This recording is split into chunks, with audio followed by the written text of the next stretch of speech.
Ассалаумағалейкум, құрметті ағайын. Бүгін алдарыңызда міне домбыраны оңай үйренуге арналған дәптер. Міне осы дәптерден домбыраны оңай үйреніп кете аласыздар. Өте үйренуге ыңғайлы. Осы дәптерде Ерке Сылқым күйінің қалай үйренуі жазылған. Міне Ерке Сылқым күйі. Міне сандарды тек санап табасыздар. Өте үйренуге ыңғайлы әдіс. Осы әдіспен үйреніп алыңыздар. Міне үстіндегі және астындағы сандарды санап табасыздар. Өте ыңғайлы.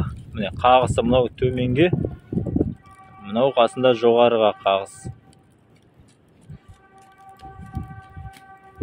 Ерке Сылқым күйі. Міне осы дәптерді алам десеңіздер